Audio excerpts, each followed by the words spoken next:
Yes. Hi, everyone. Welcome to Youth Connections Café, hosted by Bell Let's Talk and Moksha Canada Foundation. We're excited to host you today. We've got a very special workshop coming up. Before we get started, we'll just tell you a little bit about Moksha Canada Foundation and also Youth Connections Café. Youth Connections Café is about connecting, engaging, and inspiring the youth of today and empowering the youth of tomorrow. Moksha Canada Foundation does a variety of programs, and we're so happy to be here today. We advance public's appreciation of arts, music, and culture by organizing public exhibitions, presentations, and performing events. We bring awareness of public concerns such as racism, discrimination, bullying, cyber safety, and we organize community events and awareness camps, panel discussions, and through social media campaigns. We do a variety of things, but we encourage you to reach out to us on social media. Give us a follow, give us a like, tell your friends, tag your friends. And if you have any ideas for programming, we would be more than happy to take a look at that for you. We encourage you to get involved because that's what we're all about. Anyone and everyone is welcome, and that's why we're here today. We're in a space, we're talking about Youth Connections Cafe, and Connections Cafe, we do one-on-one counseling, we do group sessions, and we do panel discussions and workshops like we're doing today. And we want to thank Bell Let's Talk for allowing us to be here. And once again, Moksha Canada for allowing this platform, a very safe space to connect and create. As far as in today, we have some guests. We're talking about financial literacy for youth. We're empowering your tomorrow. And we have a guest speaker from a Canadian, actually, you know what? I have Kevin Maynard, and he's from the Canadian Foundation for Economic Education. And he's over there and he's waving, but he also has a colleague with him as well, too.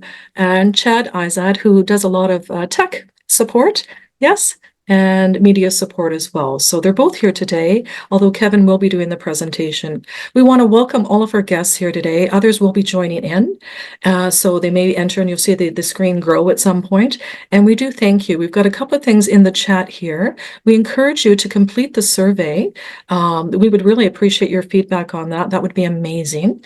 And there's also a connection to some resources. And I know Kevin will speak to that as well, too. But the connection to the resources is also very important for you to take that and empower your tomorrow with those additional resources beyond our presentation today. My name is Lynn McEntee. I'm a humble host for Youth Connections Cafe and Moksha Canada Foundation. Thank you to Bell Let's Talk for allowing us to be here. Please allow me to introduce Kevin Maynard. Hello, everyone, and I am delighted to be here with you virtually. I try to get as engaged as I can in the presentation. I've had the pure privilege of delivering a similar presentation to young people across the country. So I've done it in person, I've done it virtually, and I've done it with the support and engagement of community groups just like Moksha across the country. I've also done it with the support of my friend Chad, who works with me virtually. Chad actually is based in Ottawa and I'm based in Toronto, but as Lynn mentioned, I'm actually out of the country today. So delighted to be with you, not in person, but in spirit and in mind right now. So the journey that we're going to talk about is your future as a young person. And I like to kind of categorize a young person as being anyone that has aspirations, goals, and dreams that will lead them from the point that they're currently at until their future. Now, most of my work has been with high school students, with parents, and with teachers. So I had some experience over the last number of years. I'll hesitate to tell you how old I am, but certainly over the last number of years in helping people to connect and develop a pathway that's appropriate for them. So that's what this particular presentation is based on. And I'd like to acknowledge the support of our sponsor, IG Wealth Management, in our journey at the Canadian Foundation for Economic Education in delivering this type of workshop. So with that, I'd like to begin with a quick little infomercial, if you will, from IG Wealth Management. And let me just make sure I can get it to work.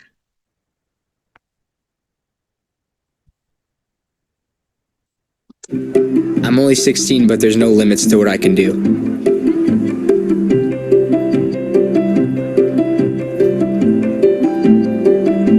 My name's Roman Mironov, and I'm a 16-year-old senior barber.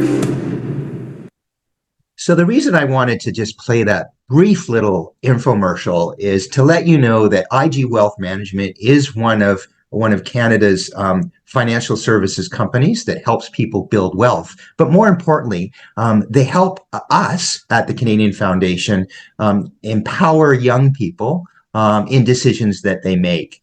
And the decisions that you make as a young person will be around sort of your career path, your future, your goals, your aspirations, your dreams, and making good decisions around earning an income and spending those hard-earned dollars that you generate during your life. And IG Wealth Management has supported the work of our foundation since we were founded almost 50 years, back in 1974. So we're delighted that they are a partner in the work that they do with us. Now, today our agenda is very straightforward. It will be fairly fast-paced. You've heard a little bit about Moksha. You've heard a little bit about myself and Chad. I'll just tell you that our foundation is a not-for-profit organization that works in 4 key areas: financial literacy, career development, entrepreneurship and enterprise, and economics. And we do that work to help all Canadians make decisions about money with confidence and competence. So that's who we are. We're a not-for-profit. We're based in Toronto, but our network of staff exists across the country. We're a very small not-for-profit. We only have 5 full-time staff. The rest of our collaborators are contractors and fee-for-service providers that help us with our mission. I'll be delivering the main part of today's presentation. And then Chad, in addition to being our technical guru, will also be running a little bit of a Kahoots contest, which I'll let him talk to you about a little bit later. In terms of our content for the workshop, we're going to focus on 3 primary areas. So goals and decision-making, our wishes and dreams. How can we actually think about what a goal is? How can we change that wish or dream into reality? Realizing the world around us that helps to shape the decisions that we make and help us to actually build the confidence and the capacity to actually engage in the world that we're faced with. I'll talk a bit about planning for the future and how that can include things like post-secondary options. So after high school, what are the other kinds of education and training that you can access to help you build that pathway to your success, whatever it might be? We'll talk about careers and how education impacts careers and your ability to earn an income. We'll talk generally about finances and making good money decisions. And then at the end of the session, there'll probably be about 15 minutes for you to ask some questions. So that's sort of the agenda that we have. We will stop at 5:30 sharp. If we don't get all of the questions, we'll try and gather the questions, and my team back at CFEE will develop responses to the questions that we don't answer to make sure that we help you as much as we're possibly able to do in the short hour and a half that we have available. So in terms of topics for today, when I talk about setting a goal, I want to be able to help you to understand what a goal is, and then to link those goals to things like how can you spend money and how can you budget the money that you have so that you are empowered or enabled to actually achieve the goals that you identify for yourself. We'll talk a bit about growing your money and the difference between saving your money for short-term goals and investing your money for longer term goals. We'll talk a little bit about life after high school and perhaps moving into your own place and some of those costs that might be related with those things. And we'll address some things like credit cards, student loans, and other big questions or challenges that you might face during our Q&A session. And So, Kevin, excuse me for yes, interrupting for a moment. We have a couple of people just arriving. Just want to sure. remind you that you're here for Youth Connections Cafe, Bell Let's Talk. Thank you for joining us today. And a shout out to both Youth Connections Cafe, Bell Let's Talk, and Moksha Canada Foundation. Thank you once again. We're going to allow Kevin to continue on. Just want to make sure that you know that you're in the right space. Okay, thank you, Kevin. Thanks, Lynn, and welcome to those of you that have just joined us. So one of the big first conversations that we need to have is around setting goals. So a goal is a wish or a dream that we have in life. And those wishes or dreams help to put a framework around what our future plans are. And what we need to do is we need to think about those goals and we need to build a plan that will help us to achieve our goals, to make them more than wishes and dreams, to actually turn them into the reality for us. So generally, goals are determined by life events. So our goal as maybe an adolescent, an 11 or 12 or 13-year-old, might be to buy a new bicycle.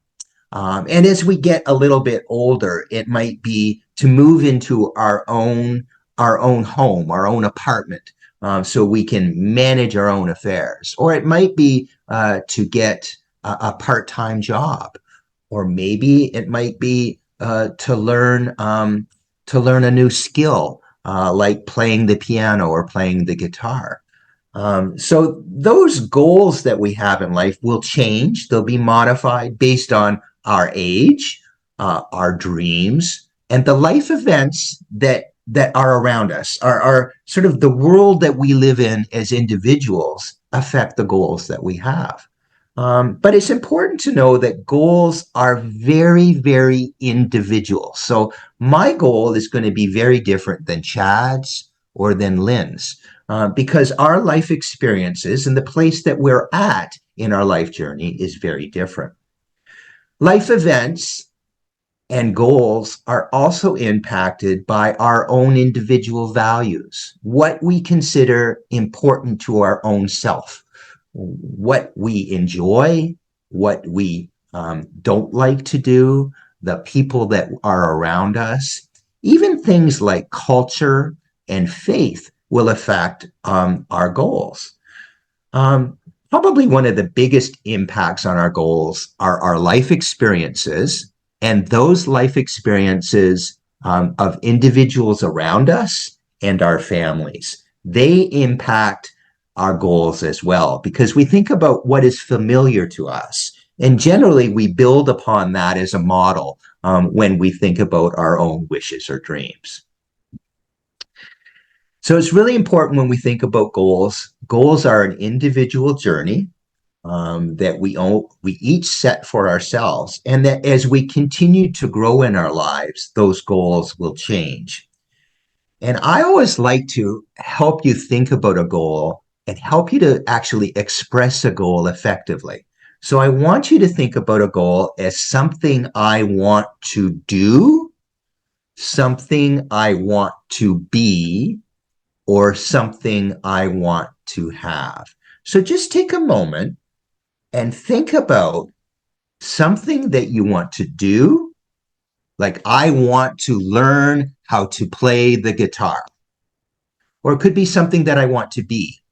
I want to become an early childhood educator, an ECE. Or maybe something I want to have.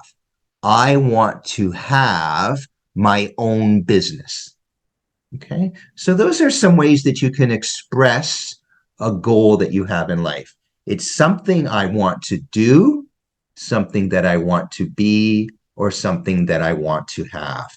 And what I'd encourage each of you to do is to think about a goal that you might have that's important to you and be able to express it. I want to be a doctor. I want to have my own home. I want to go skiing in the Swiss Alps, as an example. So take a moment just to think about a goal that's appropriate for you, your own individual goal. Now, when we think about these goals, we must be very clear and precise about what the goal is. So, for example, if my goal is to buy a new car, I need to do some research and really think about the type of car that I want. Do I want a new car or a used car? How much does a new car cost versus the cost of buying a used car? What are the other things that are associated with owning a vehicle? Things like a license, repairs for the car, snow tires for the car, insurance for the car, or even a place to park the car and perhaps maybe renting a parking space. All of those things are parts of the research that I must do to determine if that goal is appropriate for me and to be able to help me plan for that goal in a thorough way. So you need to be very clear about what your goals are. The other example I give you is maybe if you wanted to learn how to play that guitar. Well, what kind of guitar? An acoustic guitar or an electric guitar? Is it something that you can do at a library or through a recreation center that's nearby or a youth group? Or might you have to actually take lessons from someone? So again, those are the kinds of things you have to think about in terms of that goal that you've identified for yourself. And again, if you do that research, that will help you to identify all of the steps that are necessary for you to achieve that goal. And you can build your own pathway to that success. That's why we talk about this as empowering your tomorrow. If you can determine what's important to you in your life, you do the research that's required to identify all of the little hurdles or steps that are required, that will help you to open up the doors to enable you to achieve the success that you want in your life, to change those wishes and dreams, your goals, into reality. Now, the other thing that you need to think about is the cost of the goal. And I like to think of costs in terms of three things. So money, I mean, that's probably the simplest thing, because you can do the research to determine how much it would cost you, for example, to get a guitar lesson from someone offering guitar lessons in your community, or how much it would cost you to buy a Fender acoustic guitar, right? So money's the first thing that you have to determine in terms of the cost. The second thing is time. That could be a little bit more difficult. How much time will it take you to learn how to play an acoustic guitar? Well, maybe you're adept, and maybe you're very creative, and you take to learning or reading music and playing the guitar very quickly. Well, that time might be shortened for you. For me, I'm more of a linear, logical thinker. I'm not creative. And for me, it would take a long time for me to learn how to play the acoustic guitar. Or if I was to give you another goal, like learning how to become an automobile engine mechanic, then there are steps that are required in that, including things like being an apprentice and studying studying a skilled trade called auto mechanics. So again, understanding the cost in terms of financial cost or dollars, and the second is time. And you can find out how much time it will take you to accomplish a goal when you actually do that research about the type of goal, the what you want to do, the what you want to be, or the what you want to have. Okay, so time is the second thing. The third thing is passion. Passion. Is that goal really important to you? Because if it's important to you, you may make decisions or choices around investing time or money or energy in some of the other things that you face in your life. So maybe instead of going to see a show Or maybe instead of buying the latest pair of Nike running shoes, you might want to save that money for those guitar lessons that we mentioned earlier. So again, when you think about a goal, be very specific about what that goal is. Do the research that's required to identify how much it will cost in terms of money, how much it will cost in terms of time, and identify the choices that you're making as you go through life, those decisions about time and money, so that you can direct your energy to the things that are important to you, those goals that are most important to you in your life. And we call those priorities. So generally, when we talk about priorities, we're about making economic choices for that first or most important thing, putting it at the top of the list, and relegating the other things to the second or third level of decisions that we're going to be making. So know your priorities, understand the choices and the decisions that you're going to have to make as you continue your journey, because you're not going to have enough resources to do everything all at once. We often talk about those resources as the difference between a need and a want. So the needs and wants, you have to understand what the needs are in your life and what the wants are, and be able to help make decisions based on those needs and wants according to where you're at in the journey in your life.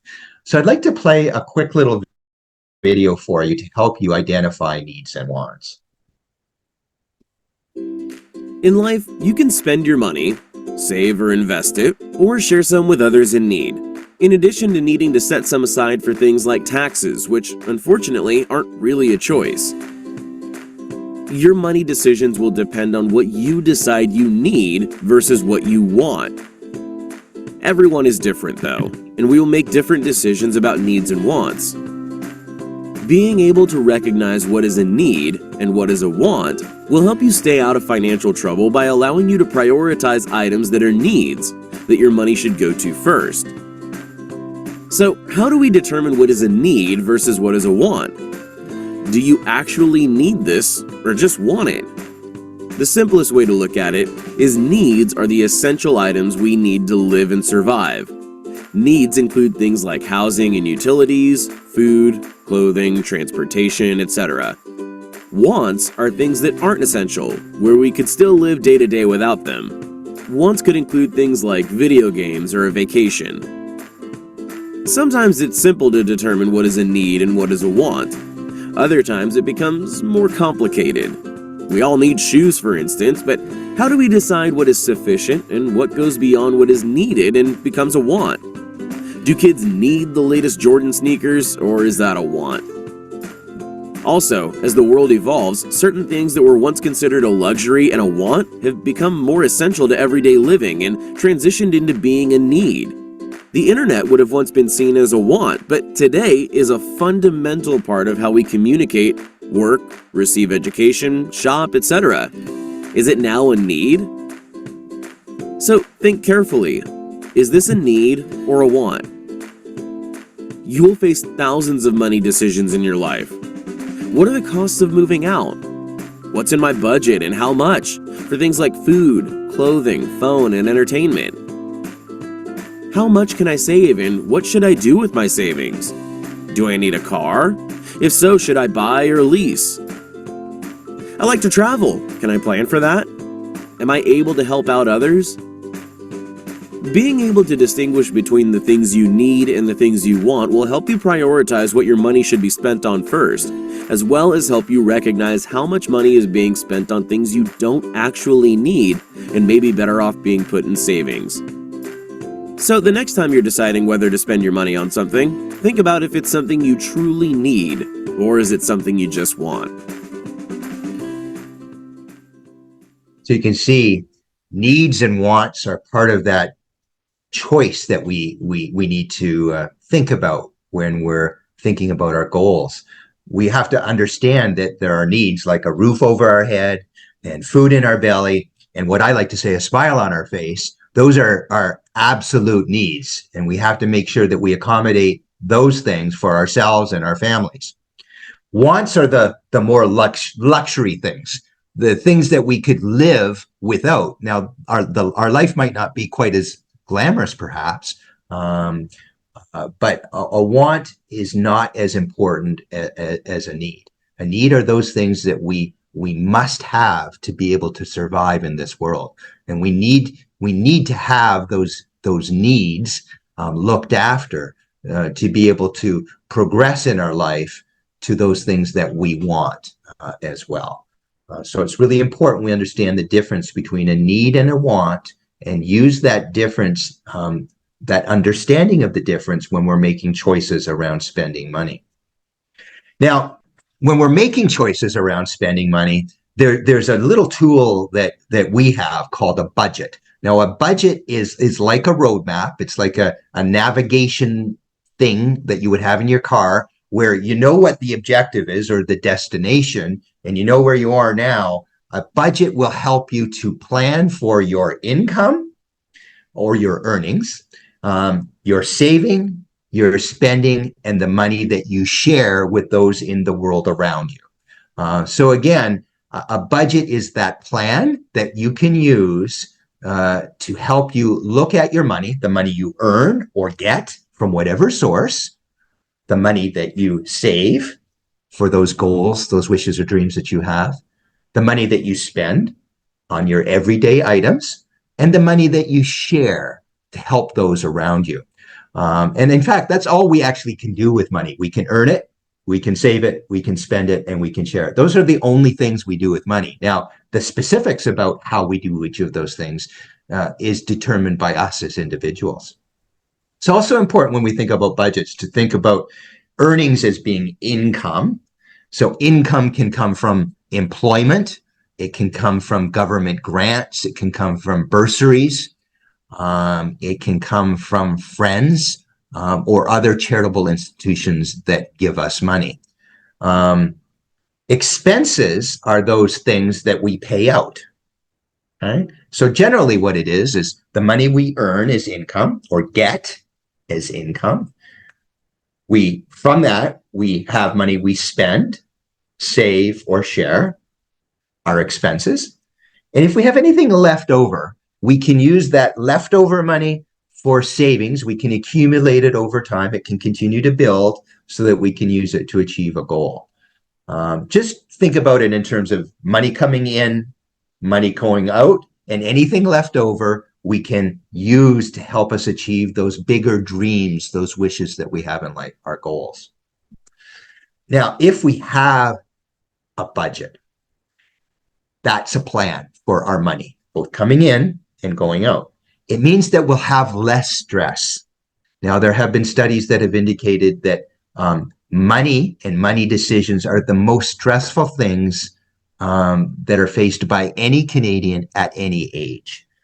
So there is a great impact on our ability to feel comfortable in terms of where we're at. And most people, most Canadians don't feel comfortable with where they're at due to financial stress, due to lack of budgeting.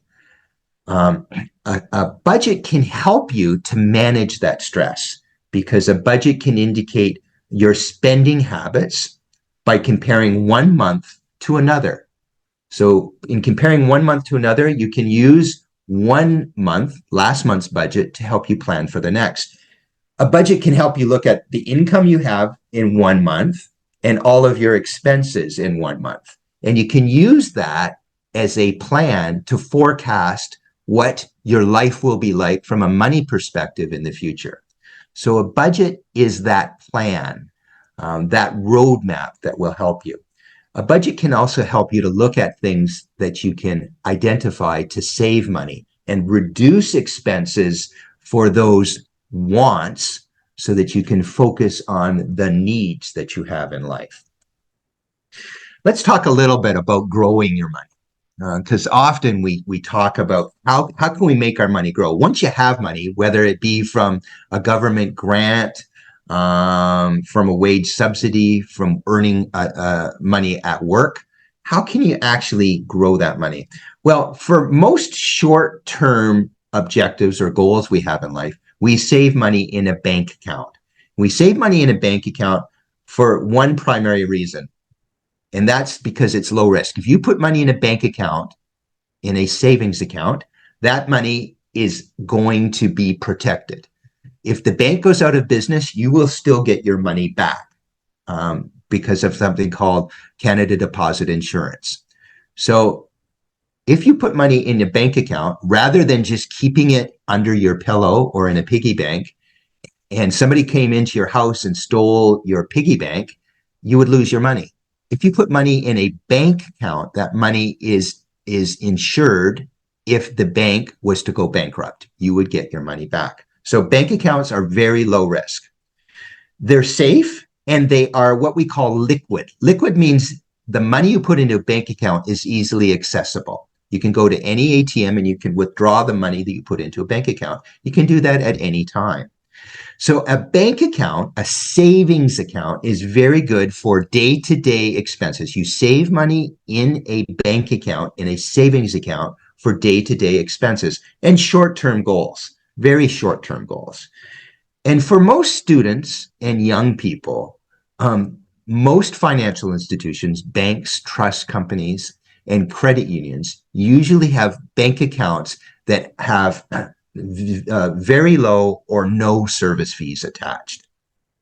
So again, savings accounts at a bank or other financial institution like a credit union or co-op are great places to save money because the money is safe and you can easily access it for your day-to-day expenses. So I'm going to go beyond that now. If you want to have money for longer term objectives, you might want to invest that money. Now that's different than savings. So savings is for short-term objectives and usually in a bank account because it's safe and it's accessible, it's liquid. And investing is usually for a longer term goal, like maybe buying a house in the future or for your retirement. So generally, most Canadians will invest any surplus money that they have, any excess money, any extra money they have in an investment vehicle. And those are for longer term goals that are usually riskier. And they're riskier because we as Canadians want that money to grow and we're willing to take that risk. So the greater risk should generate a higher return. I say should because not always. Investments can be very volatile. Volatile means risky, which means if you put money in an investment, a certain type of investment, you might lose it all if that investment does poorly. Unlike a bank account, which we use for savings, because if you put money in a bank account, that money is guaranteed by CDIC and you will never lose that money. If you put money into an investment, you have the possibility of losing all of the money you put in. Now, that doesn't normally happen. You won't normally lose it all, but investments can be very volatile or risky.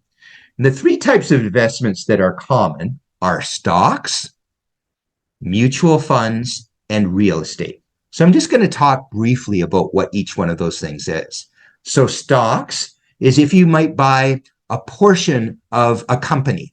And by a portion, I mean a very small portion. So you might have a stock in a company like Air Canada.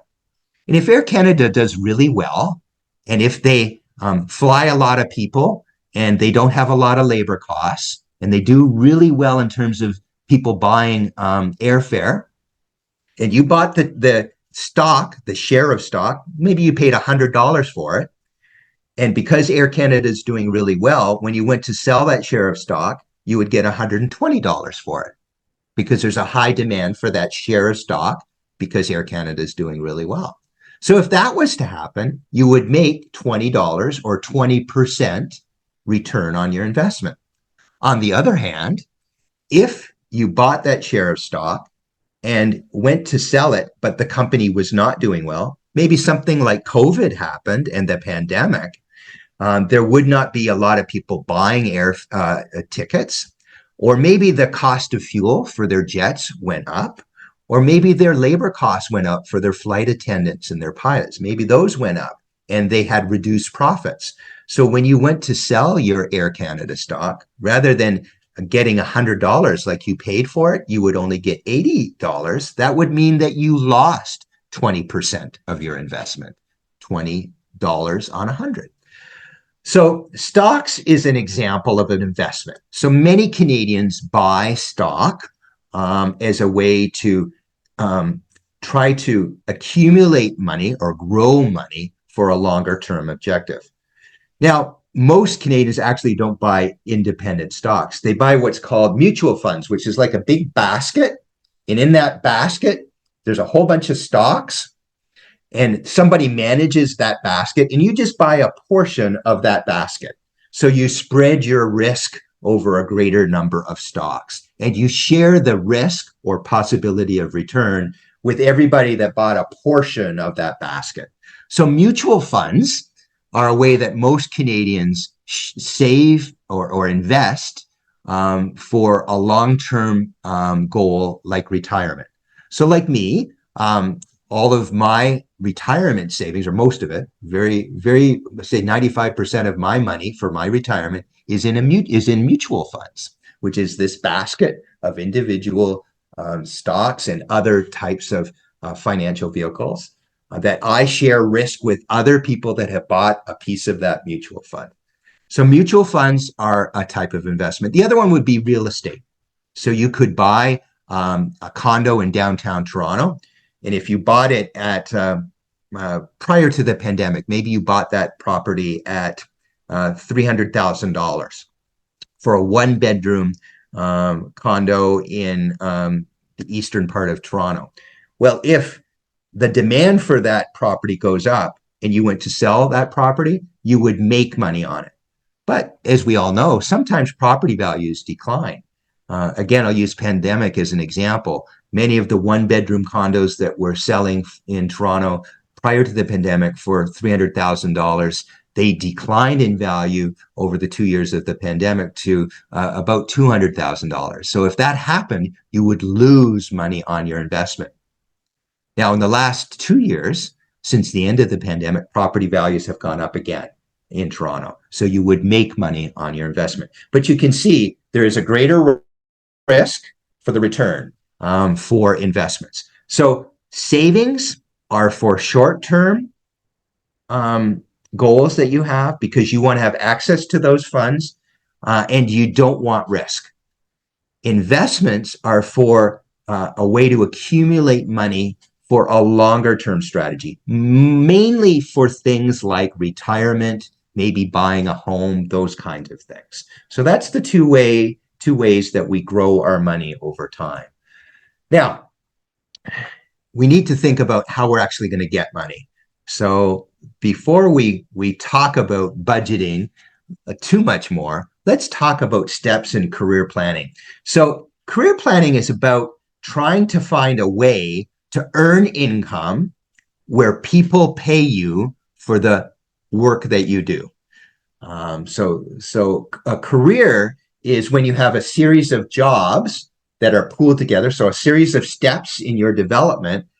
The job is being paid for tasks that you do over a short period of time. A career is sort of the bigger picture.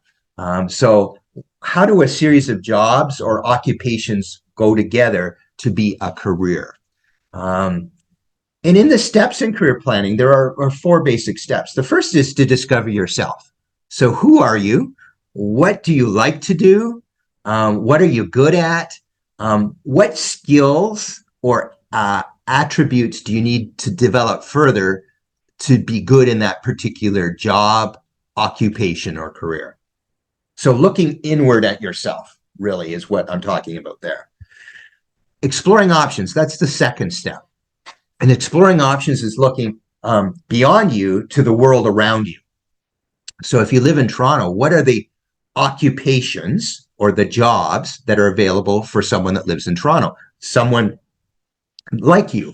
What is the demand by employers or the market for that particular person, that job in the Toronto area? So exploring your options is really important. They actually call that, there's a term for it, it's called labor market information, or LMI. So exploring options looks at the world around you.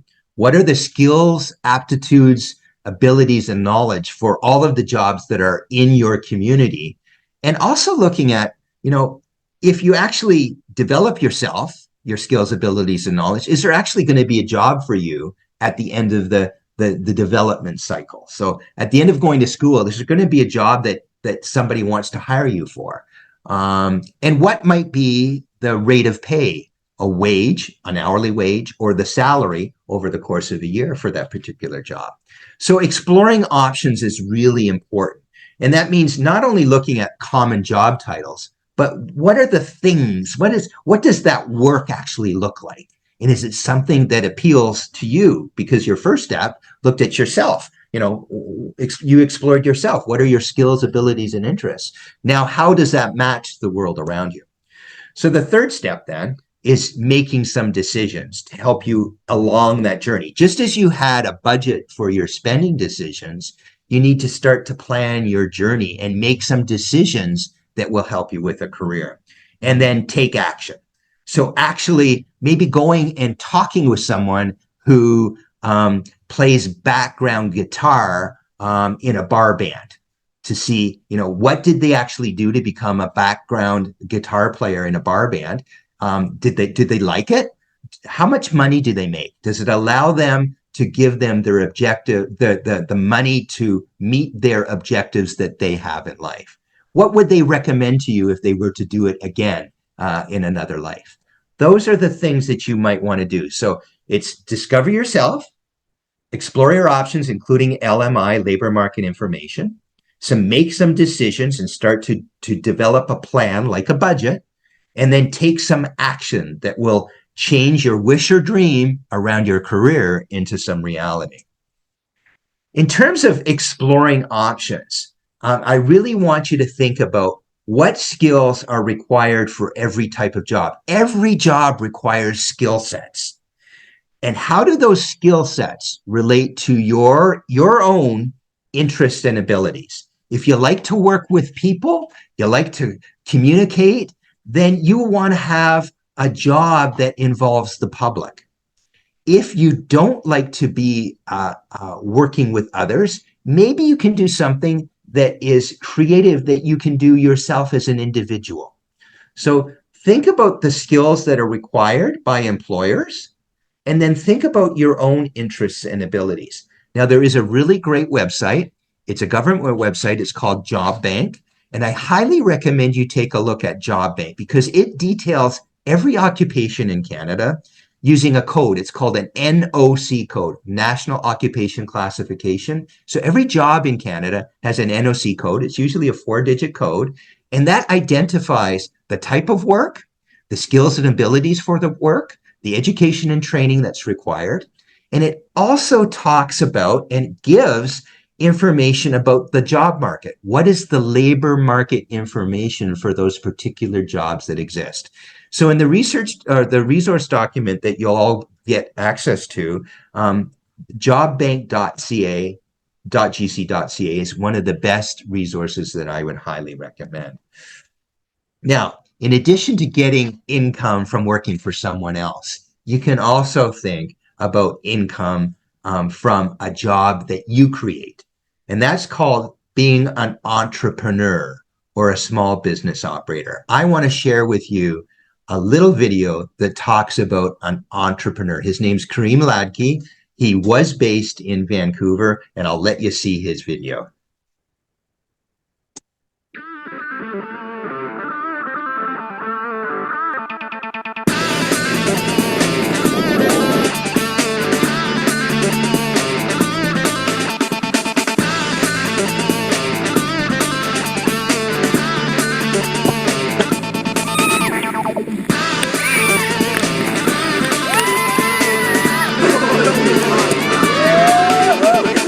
My name is Kareem Ladki. I'm the founder, owner, and operator of 9 Lives Adventures. Currently Canada's leading activist in action sport and adventure tours for people with different disabilities.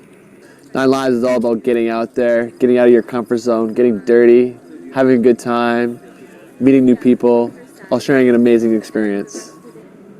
We started off in the west coast of British Columbia, and just through my own personal experience, I broke my neck 4 years ago. I was in bed for about 4 months, and it took me some time to really understand how lucky I was to walk and still be walking today. Since that experience, I really got to feel how it is to be limited on the things that you can do. Got to meet some of the coolest guys through rehabilitation, and ended up trying to find out what would happen if I was still in a wheelchair. What are the tours and the things that I could still be doing in my lifestyle, being a young, active action sport enthusiast. I started this really not thinking of a business at all. I started this as a documentary on my friend, Matt. He's the same age as myself. We both had the same spinal cord injury, and he told me he wanted to go skydiving. He showed me a video of him skydiving as an able body, and he came and he's just like, man, he's like, I'd do anything to go skydive again. And I was like, bingo. I was like, well, let's get you skydiving. What's it going to take? And so I reached out to different people, different communities across the west coast of British Columbia. I found a company that was like, you know what, we'll totally take your buddy up there, we'll film it and we'll show how it's done. And so through doing that, like the response was massive. We got a bunch of people messaging us being like, hey, how do you do this? Can I come on the next tour? Is this available? And I wasn't even registered as a business at the time.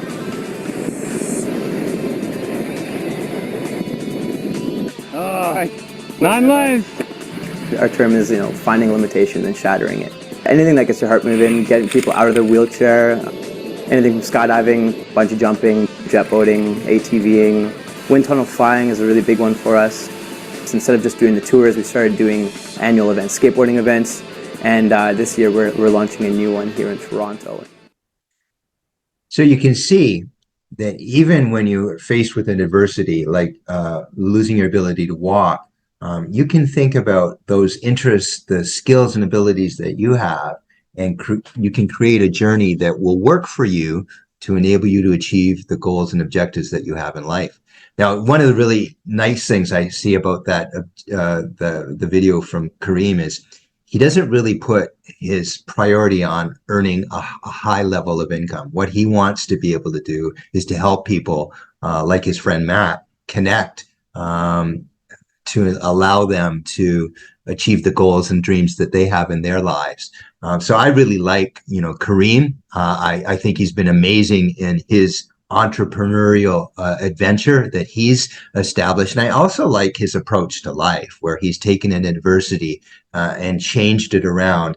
And as Martha Stewart said, he's made lemonade out of lemons. So I quite like that story. And I encourage people to think about that, particularly young people that have gone through challenges. I know that I've met a lot of young people who have had serious challenges due to the pandemic and the isolation that's caused in their lives and the lives of their families. So I do encourage people to think about Kareem's story as they progress in their own journeys.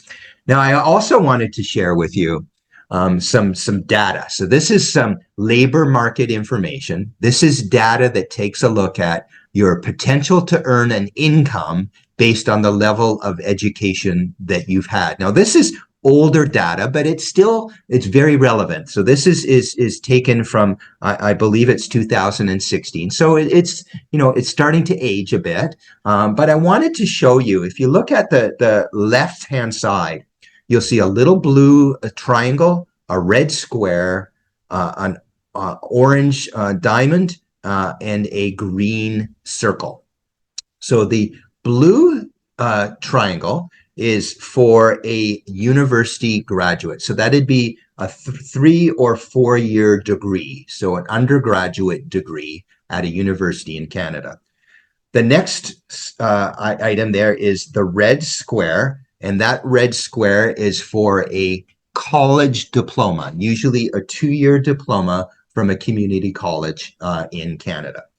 The yellow diamond is for an apprentice, a skilled trade, and the green circle is for a high school graduate. Now, I'll also tell you that this is males in Canada. So this is the average amount of income by level of education attainment.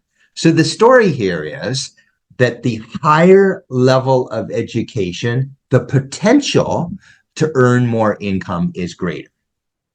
Okay. So that's an important story. Now, the other thing is, if you look across the chart, you'll see Alberta is to the far right of the screen.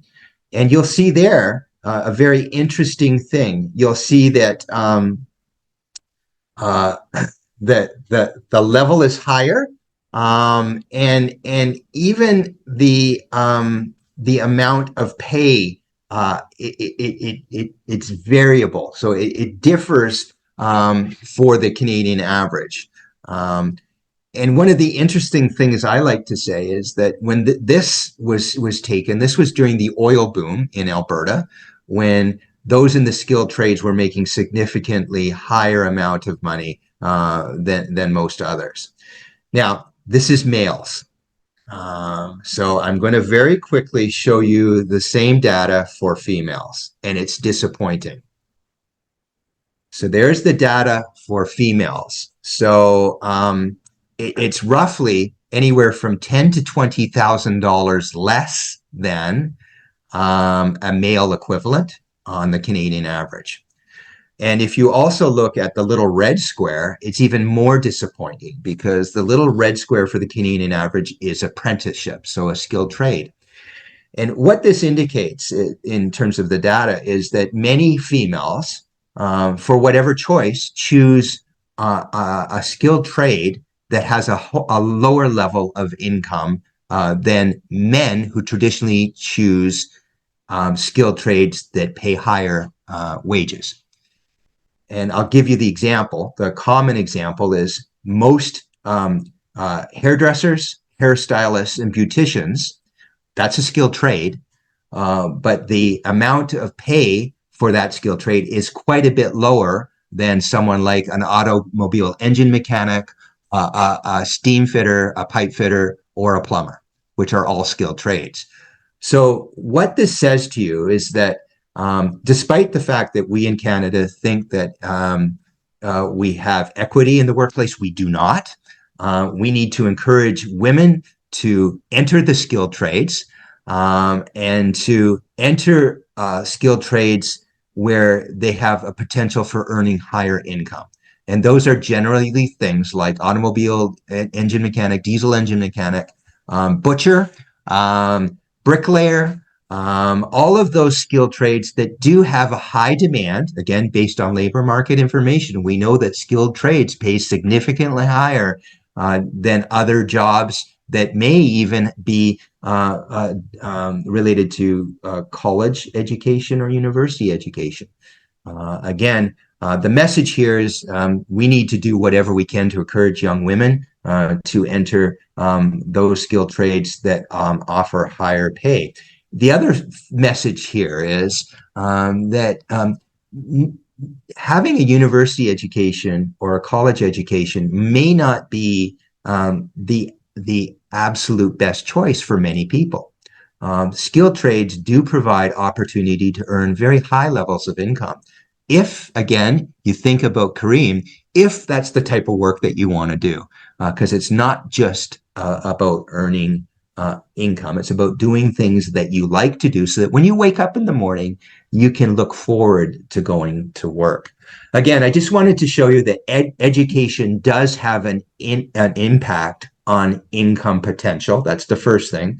I wanted to tell you that there's a difference between pay by gender, and we need to do whatever we can to encourage young women to enter those skilled trades that pay higher levels of income. And once we enter a workplace, we need to make a workplace a welcoming environment for everyone.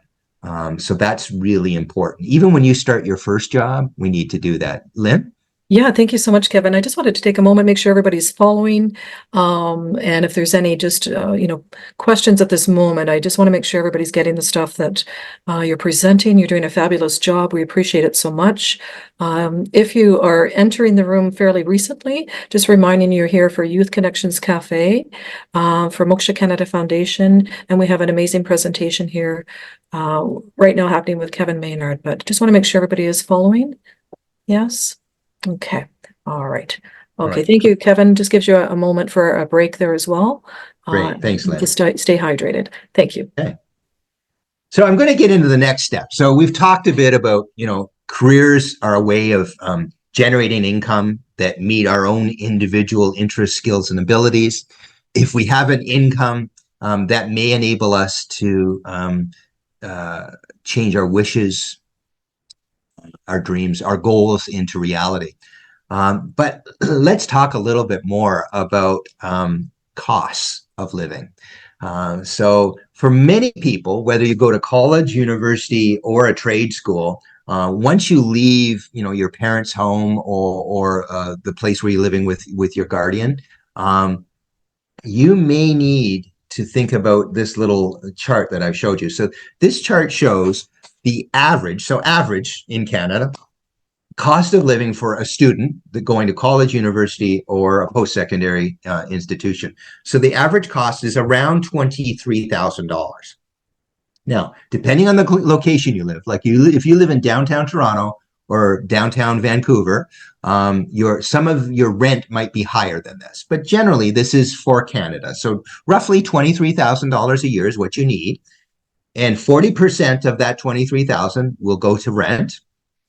34% will go to tuition. So that's to pay for your college training, your college program, your university program, or if you're doing an apprenticeship, or perhaps you're at the Ontario Arts College or something like that, your tuition will be about 34%, groceries 8%, food on campus 5%, etc. Even things like alcohol or refreshments 3%, extracurriculars like going to the movie, doing yoga classes, playing soccer, about 1%. But generally, 23%, and generally the percentages that you see on this chart is what you will need to have available to you to be able to live independently. And that's, for some people, that's quite a shock. And again, depending on the specifics of your own individual situation, maybe you live in Guelph. Well, the rent might be a little bit less than 40% of that picture. If you go to the University of Guelph, maybe their tuition is a little bit less than if you went to the University of Toronto. Or maybe you took a program at TRIAC, which is a skills training college in Mississauga, and maybe your tuition isn't going to be 34%. But generally, this gives you a picture of what your costs are. So generally, $23,000 a year is what it would cost you to live independently as a young person on your own, going to post-secondary training or education, whatever that might be. Now, to help you determine those costs, again, just like when you plan your own goal and do your research, you need to actually determine those costs. So I always say, if you're going to college, university, or training program, research the program and institution.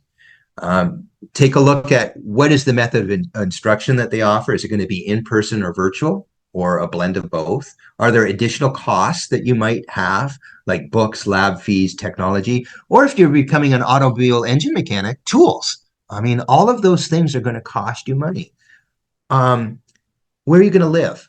Are you going to live at home with your parent or guardian? Are you going to live off campus in a room or apartment? Are you going to live in student residence? Well, what is that going to cost? Well, you can do the research to figure out what those costs are. And I've given you two websites that are really good. I'll show you what they look like in just a moment. And they're on the research list that we've shared with you through Moksha, and that I'll show you as well through a QR code. But you need to determine what those costs are. If you're still in high school, maybe you're finishing up an adult education program, know what the prerequisites are for admission into any of those programs that you've done the research on. So if you're going to become a funeral director, for example, and you want to take the funeral directive program at Humber College, you will need to have some higher level courses in high school in sciences, basic sciences. And there are similar requirements. So you need to know what those program admission requirements are. and be aware of what those minimum requirements are, so that if you don't actually meet those requirements, maybe you can do some additional education at the high school level to raise that bar. And my sort of suggestion is always keep your doors open. Don't close doors, keep them open. So maybe you might not have the knowledge that's required to be a doctor. So maybe you don't have the science marks at high school to become a doctor, but maybe you could become a veterinarian technician. So again, take a look at the various programs and related programs that might help you. Always keep your doors open. When I started university, I thought I wanted to be an urban planner.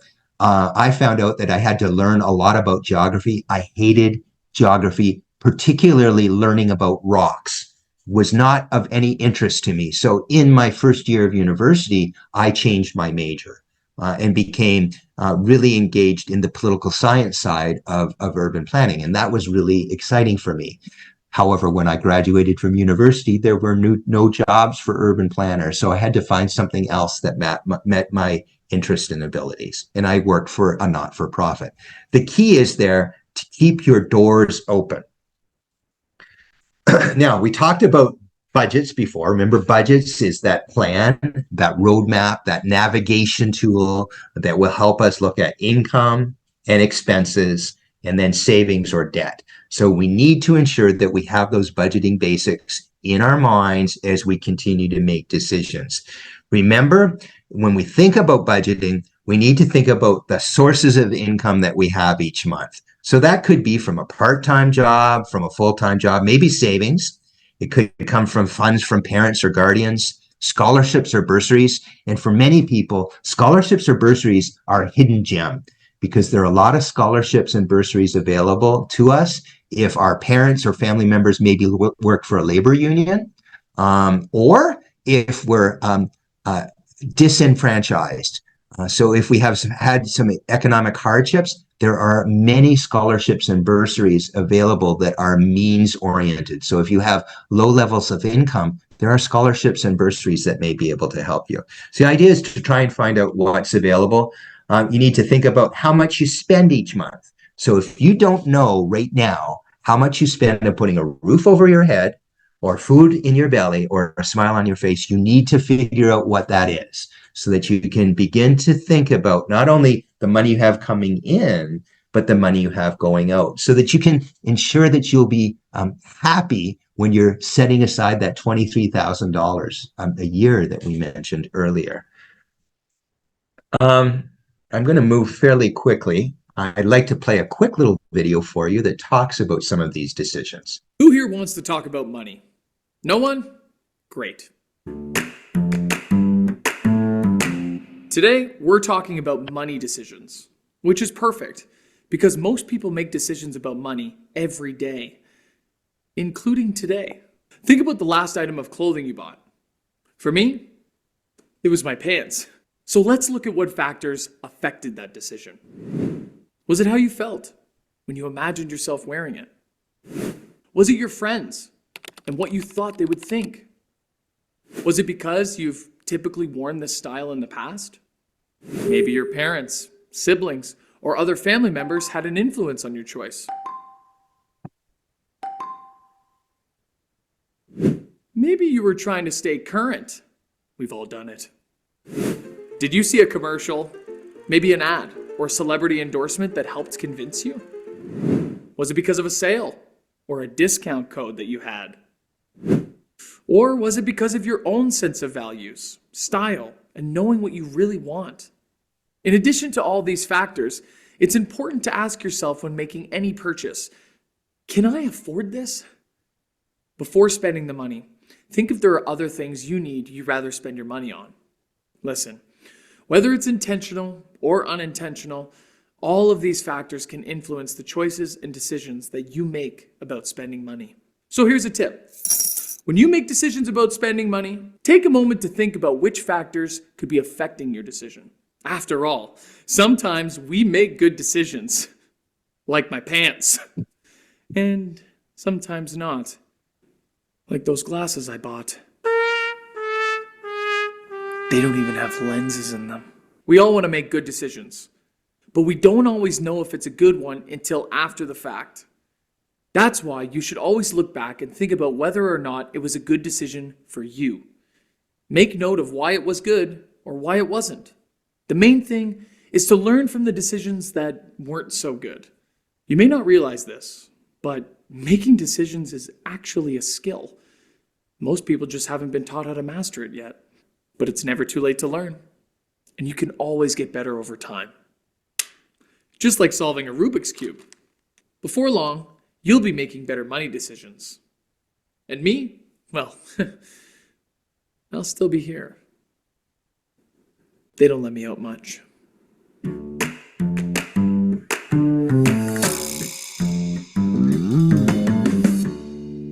You can see factors that affect your money decisions will have an impact on your ability to save money for those goals and objectives that we talked about at the beginning of today's workshop. There are many budgeting resources that can help you in that plan. The Financial Consumer Agency of Canada is an arm of the federal government that has been created to help Canadians, including you, on making those plans for yourselves. So there are two really good worksheets that I'd highly recommend, and again are in the resource documents that I've given to you. In addition, the information also has access to scholarship and bursary information for post-secondary institutions, including colleges, universities, and trade schools. So again, that's in the resource documents that are going to be shared with you or have already been shared with you for today's workshop. The workshop, the websites themselves are really quite easy to use. So I've taken a couple of screenshots of these worksheets. Again, what I like about them is there's other resources. So for example, not only the different costs to include in your budget, remember that circle that's talked about rent and tuition, et cetera, but also what are the sources of income that you can think about in a post-secondary setting. Even some information about student credit cards and how to select a credit card that's appropriate for you and how to use it wisely to avoid high fees and high interest rates. And then the fourth and final thing that's really good on this website is information on tax deductions and tax credits for students. I highly recommend that any of you actually file an income tax return and do it this year, because if you do it, it helps to establish the thresholds for you for other additional government benefits. So I highly recommend that each of you file a tax return because it helps to establish a baseline for you for further government credits and rebates that you might be eligible for. Now, I'm going to turn the next part of the presentation over to Chad, who's going to talk a little bit about a Kahoots competition with some prizes for you. Oh, okay, folks. So just before we hand it over to Chad, I just want to, thank Kevin at this moment. He's catching his breath right now and hydrating. Thank you for listening and tuning in, and Chad's going to take it over here, but I had a couple of questions in the chat. When you do have a moment, would love to just wonder if you could address those at some point. We have about 15 minutes with our lovely guests, so thank you for hanging out with us today. We truly appreciate it. Just want to remind everybody at the end of the workshop to please complete the survey. There's an opportunity that I know Chad and Kevin will speak about. There's an opportunity to have your name entered into a draw as well. If you have a moment to turn on your screens, we would love that. We've had a few people had to go. They have other appointments as well. But we do so appreciate you being here. And I really do want to thank Moksha Canada for allowing us to be here, because this is really what we're all about and what's happening here today with our presenters. Thank you to Bell Let's Talk and Youth Connections Café. This is a safe space to explore and discuss. Maybe there's some things you've learned today. You can impart that knowledge to other people as well too. I'm going to take a moment to hand it over to Chad. Thank you so much. Awesome. Thanks, Lynn. And thank you, Kevin. So I'm going to share our Kahoot screen. And then as people are joining in, that might be maybe a good time take a few minutes and just look at those questions that popped up so we make sure that we have a chance to get at them perhaps. So you'll see on the screen here, in case anybody has not done Kahoots before, if you go to kahoot.it, you can enter this game pin 916-1483, or you can use the QR code that I've just expanded to join the session. So we'll give a few minutes for people to join in. It looks like we have 2 right now. For people participating in the Kahoot, there is a chance to win a Tim Hortons gift card. So it is a great opportunity. We're going to look at some questions based on some of the videos Kevin's looked at throughout the workshop so far. So one of the questions that I did see in the chat is, can you be an entrepreneur during your post-academic studies? I will say that you definitely can. I know when I was in college and university, I started a couple of different businesses that I was running myself. When I was in college, I even got some government funding to help support one of the businesses that I was starting. It was a summer company program, so it gave me the opportunity to get that entrepreneurial experience during my summer months, while still making sure that I had some resources available when I started my next semester. So there's lots of great opportunities out there, and anybody can be an entrepreneur if you have something that you're passionate about, something that you are willing to put in some time and effort for, right? It can take more work than being an employee, but if it's something that you want to do, there's a great level of satisfaction that comes from having done it for yourself and being in charge of it. I would also say the other thing you could look at doing is not only looking at entrepreneurship, but also looking at working for a not-for-profit or a charity or a community group in your community, whether that be a faith-oriented group or something that's focused on perhaps delivering concerts, etc. But there's lots of opportunities. I have never worked for a for-profit company during my entire life. I've always worked for a not-for-profit, and it's been the most fulfilling thing in my life. Wow. That's incredible. I see Megan actually. Yep, sorry, Chad, you go ahead. No, go ahead. Yeah, thank you. So Megan is actually, she said, I know my college has a Leap Junction, which helps us students with starting a business. My college also just opened our Innovation Village, which is all about business and starting things. I think that's what I see. Yep. Yeah. And most of those types of places actually have grant programs. So they provide advice, and they actually, many of them provide startup funding or low interest loans for people to start their own businesses. So great opportunities. So Chad, I think you're almost ready to take it away, right? Yeah, I've got 6 people here, so we've got lots of time. People have had a chance to join us, so let's get started. Here we go.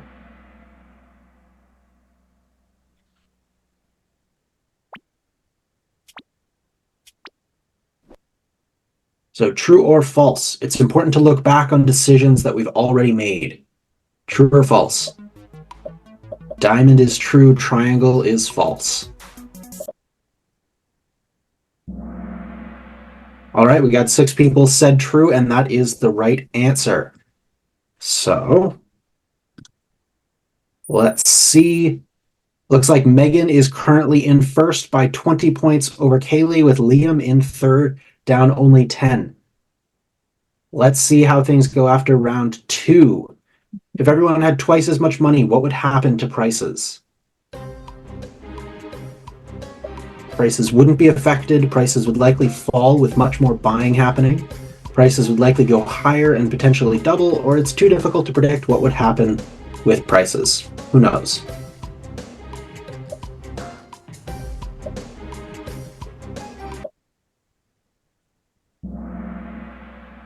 Awesome. Since we have 4 people, prices would likely go higher and potentially double. You are correct. Awesome. People were paying attention. Okay, there's been a shift. Smiley face is now in third, with Megan still in first and Kaylee in second. On to number 3. Which of the following is the main way that people can use their money? They can spend it, they can save or invest it, they can share it, or all of the above. What can we do with our money? 5 people said all of the above, and you are correct. And I think the person who said spend it was just too quick on the draw. They missed that all of the above at the end. Oh, Kaylee's got an on-fire answer streak with 3 in a row. Number 4, opportunity cost is the next best option that you forego when making a decision, the total cost of an investment opportunity, the maximum amount that investment could decrease, or when a sale ends before you made your purchase. What is opportunity cost? This one had a bit more of a split.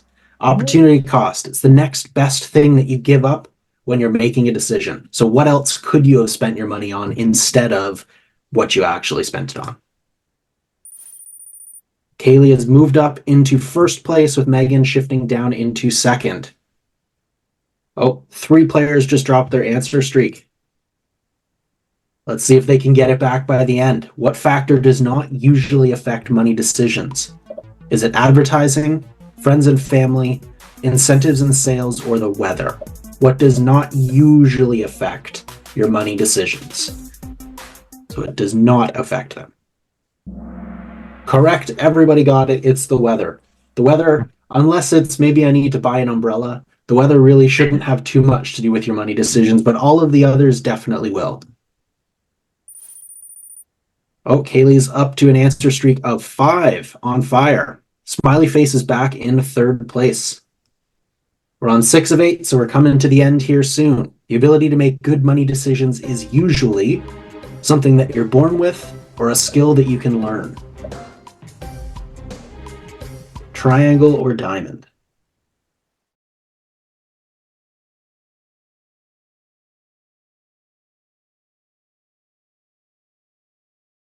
It can take some time, it can take some practice, but you can always get better at it.